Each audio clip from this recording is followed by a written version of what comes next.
கண்முழிச்சு எழுதிட்டு இருந்தாங்க. அந்த அசதியில இப்பதான் கொஞ்சம் தூங்க ஆரம்பிச்சிருக்காங்க. டிஸ்டர்ப் பண்ணாதேம்மா.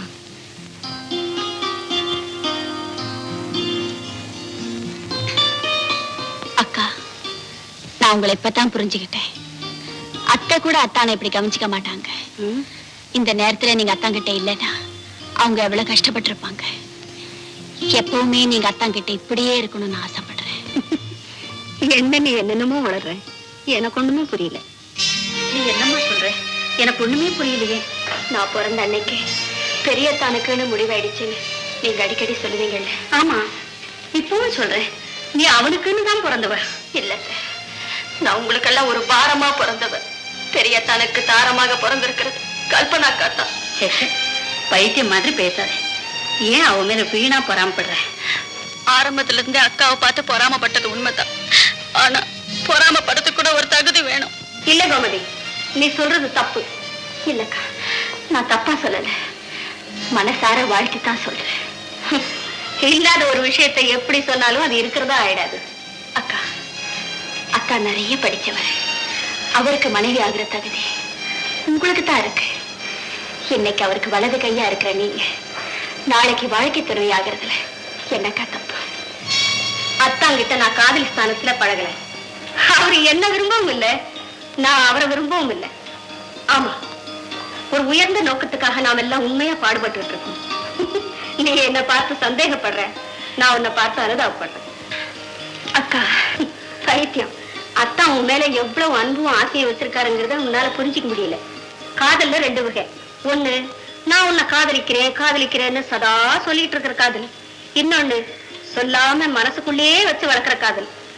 நீ முதல் ரகம், அத்தான் ரெண்டாவது ரகம். என்ன மன்னிச்சிடுங்க அக்கா. அத்தா உன் கழுத்துல தாலி கட்டுறன்னைக்குதான் நான் உன்னை மன்னிப்பேன். கல்பனா, உன் எதிர்காலத்தை பத்தி நீ என்னமா முடிவு பண்ணிருக்க? அத்தை, தியாக மனப்பான்மை உள்ளவங்களுக்கு எதிர்காலங்கிறதே கிடையாது. அரண்மனையில அற்புதமா வாழ்றதை விட ஆலயத்துல ஒரு கற்பூரமா தெய்வத்து கொடி கொடுத்துட்டு தெரியாம மறைஞ்சிட ஆசைப்படுறேன்.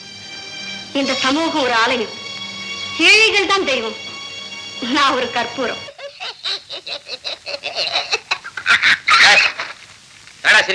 சிரிக்க வேண்டிய விஷயம் தான் ஏஜமா. என்னது? உங்க பேரு பேப்பர்ல பெரிய எழுத்துல வந்திருக்குது. முட்டாள், அவன் என்ன தூக்கி எழுதலடா, தாக்கி எழுதி இருக்கிறான்.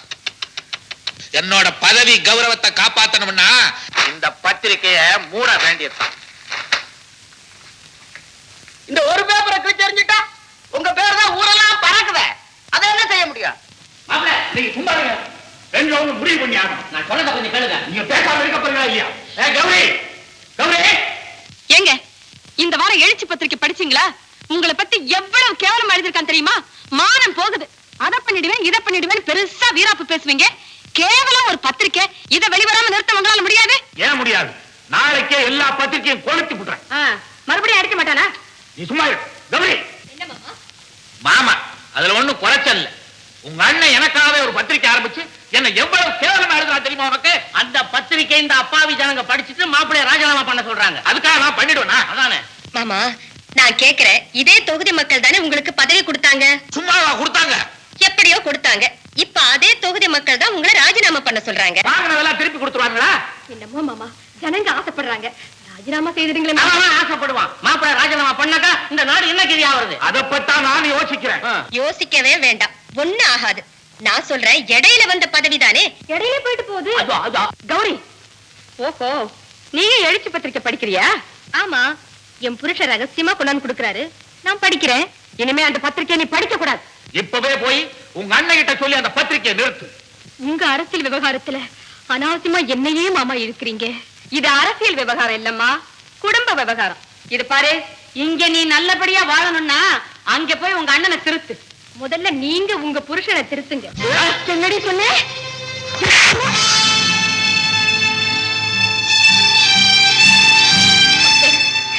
நான் பிறந்த வீட்டுல இதுவரைக்கும் என்ன யாரும் அடிச்சதில்லை. ஆனா நீங்க என்ன அடிச்சிட்டீங்க. இது புகுந்த விடங்கிறதுனால நான் பொறுத்துக்கிறேன். முதல்ல உங்க அண்ணன் பத்திரிகை நிறுத்து. இல்ல காலம் பூரா பிறந்த வீட்டுல தான் இருக்கணும்.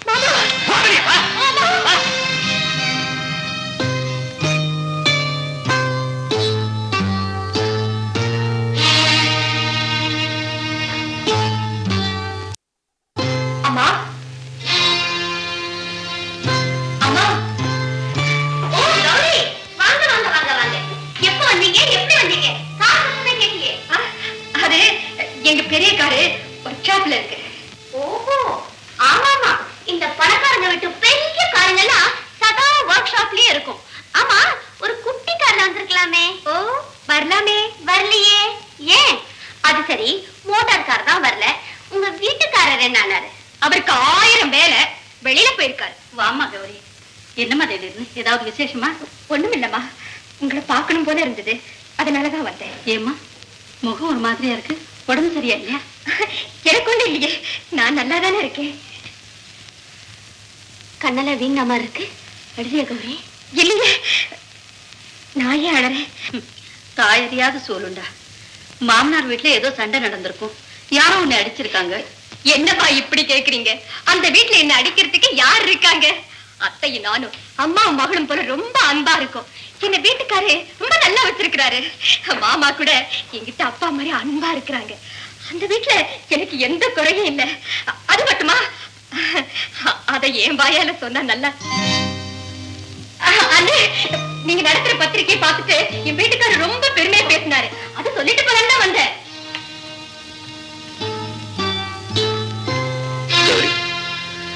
இப்ப நீ பேசுறதெல்லாம் பொய்ன்னு எனக்கு தெரியும் உண்மையை சொல்ல என்ன நடந்தது இத பாரு நீ யார்கிட்ட வேணாலும் பொய் சொல்லலாம் உங்க அண்ணன் கிட்ட மட்டும் பொய் சொல்லக்கூடாது உண்மை சொல் என்ன நடந்தது சொல்லுமா கௌரி சொல்லு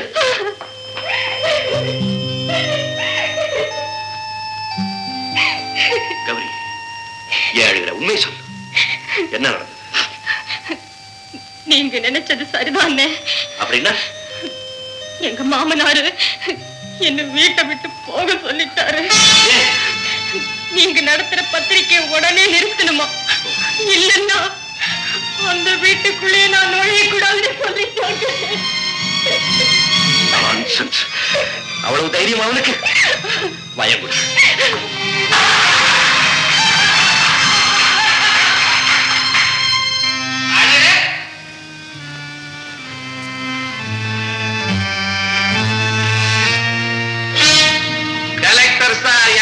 காலடி எடுத்து வைக்கிறதுக்கு நான் என்ன புண்ணியம் செஞ்சனோ இந்த மனுஷன் வீட்டுல காலடி எடுத்து வைக்கிறதுக்கு நான் என்ன பாவம் செஞ்சனோ மாமாங்கிற மரியாதையோட பேசு மாப்பிள்ளைங்கிற மதிப்போட பேசு பெரிய மதிப்பு எல்லாமே போச்சு பொழைக்கிறதுக்கு வழி இல்லாம பத்திரிக்கை ஆரம்பிச்சுட்ட இனி என்ன மதிப்பு உண்மை பத்தி எனக்கு தெரியாது சாமி படத்துல பணத்தை வச்சு கொடுத்து சத்தியம் பண்ண சொல்லி ஓட்டு வாங்கி பதவிக்கு வந்துட்டீரு அப்படி எனக்கு துரோகம் பண்ணிட்டு எத்தனை பேர் எதிர்கட்சிக்கு ஓட்டு போட்டான் தெரியுமா ஒட்ட பெட்டிஷன் போடுறது திருட்டு கையெழுத்து வாங்கி அதை உங்க சுயநலத்துக்கு பயன்படுத்திக்கிறது அந்த திருட்டு கையெழுத்து வாங்கறதுக்கு எத்தனை குண்டாம் பிரியாணி செலவாச்சிருவான்னு தெரியுமா நான் அங்க பத்திரிகை நடத்துறதுக்கு என் தங்கச்சி இங்க குடுத்தன நடத்துறதுக்கு என்ன சம்பந்தம் நான் பத்திரிகை எழுதுனா உங்களுக்கு நிறைய பத்திரிகை இருக்கு பதிலுக்கு நீ எழுதும் 10 பேருக்கு முன்னால வந்து என் சவால சமாளிக்கும் அதை விட்டுட்டு வீட்டு மருமகளை ரோட்டுக்கு அனுப்புற நீரெல்லாம் ஒரு பெரிய மனுஷன் மரியாதை தவறு ஜாக்கிரதை உன் மேல மான நஷ்ட வழக்கு தொடருவேன் உனக்கு மான இருந்தா தானே என் நஷ்ட வழக்கு தொடர இந்த பா எல்லாருக்கும் சொல்லி வைக்கிறேன் என் தங்கச்சி இந்த வீட்டு மருமகன் உங்க எல்லாருக்கும் இருக்கிற ரைட்ஸ் அவளுக்கு இருக்கு அவன் வயிற்றா பழக்க போற குழந்தைதான் இந்த வீட்டுக்கு வாரிசு அதை ஞாபகம் வச்சுக்கிட்டு ஒழுங்கா நடந்துங்க இல்ல உங்க எல்லாரையும் கம்பி என்ன பழைய ஞாபகத்துல பயமுறுத்துறியா அந்த காலம் மலையேறி போச்சு தம்பி அப்ப நீ கலெக்டர் உன் தம்பி ஒரு போராட்டம் நடத்தினான ஞாபகம் இருக்கா அப்ப அவனை கைது செய்யற மாதிரி செஞ்சு உனக்கு ஒரு விளம்பரம் தேடிக்கிட்டியே அந்த ரெக்கார்டு என் பையில இருக்கு உங்க ரெக்கார்டு என் கையில இருக்கு அவன் எங்கேயா போராட்டம் நடத்தினா அது கலவரம் நாளைக்கு நான் நடத்த போறனே அதுக்கு பேர் தான் போராட்டம் போலீஸுக்கே வேலை இல்லாத புனிதமான போராட்டம் ஆத்திரத்தை தூண்டுற போராட்டம் இல்ல அறிவை தீண்டுற போராட்டம் அந்த போராட்டத்தில் அராஜகம் இருக்காது அகிம்சை இருக்கும் நாளைக்கு வீதிக்கு வந்து வேடிக்கை பாரு நீ வீட்டுக்குள்ள போமா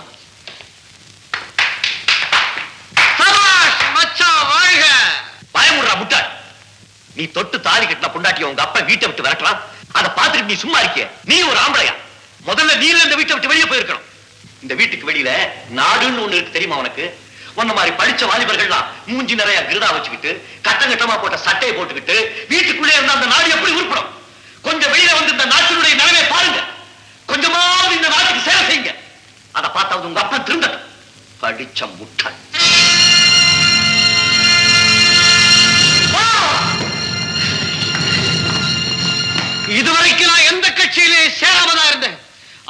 நான் என் பொண்டாட்டி கட்சி, அதாவது என் மச்சான் கட்சியில சேர்ந்துட்டேன். நிறுத்து. என்ன தாவர மச்சான மச்சான், பெரிய மச்சான். கொஞ்சம் கூட சம்பந்திங்கிற மரியாதையே இல்லாம அவர் பாட்டுக்கு வந்து கண்ணா பின்னான்னு பேசிட்டு போறாரு. ரெண்டு பேரும் கேட்டுக்கிட்டு பேசாம இருக்கீங்களே, வெக்கமா இல்ல? மூஞ்சில மீசை வேற வச்சுக்கிட்டு. நாங்க என்ன விலைக்கு வாங்கியா வச்சுக்கிட்டோம், அதான் வளர்ந்தது. கௌரி, இது உன் புகுந்த வீடு. நீ உன் இஷ்டம் போல புகுந்து விளையாடு. இனிமே என் குடும்ப விவகாரத்துல யாராவது தலையிட்டீங்க, சைக்கிள் செயின் அடிதான் ஜாக்கிரதை. ஏண்டா, எனக்கு பிறந்துட்டு இவ்வளவு கீழ்த்தரமா போயிட்டியானே? எனக்கு அப்பனா பிறந்துட்டு நீ இதோட கீழ்த்தரமா அன்னைக்கு போற.